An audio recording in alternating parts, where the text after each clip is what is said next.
在平常的生活中，到处都有树木，在为人类默默贡献着。树木对我们如此重要，却时常被人们忽略。梧桐基金会举办第1届生活中的树特展，从常见的行道树到珍贵的树木标本，以及各式树木精油，希望让民众深度认识这些不可或缺的树木生态。那刚刚我们在这个展览的这个空间里面去了解之后，才发现说，哇，原来一棵树木的成长，或者是一棵树木的养成，真的是非常非常的不容易。更重要的是，对于树木的修剪如何正确的方式修剪树木，其实对一个树木的一个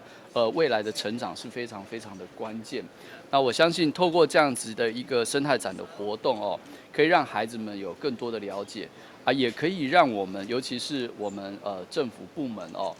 像我们新竹市政府城市行销处就负责所有的这个树木的修剪。那如果能够透过这样子的一个展出，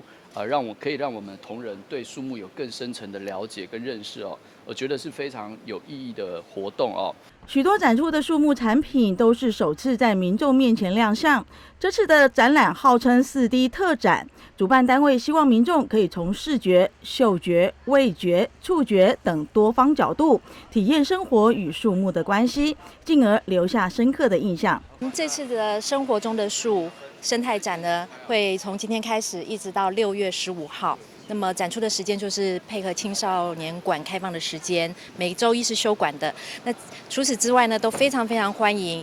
不论是大人、小孩、青少年，因为这次的展览有非常多的特色，很多东西的内容都是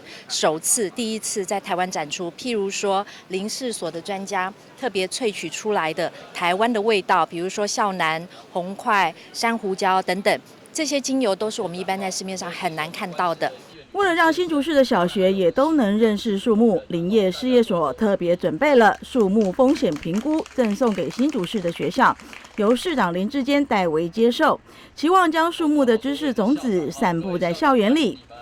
台播新竹林彦斌采访报道。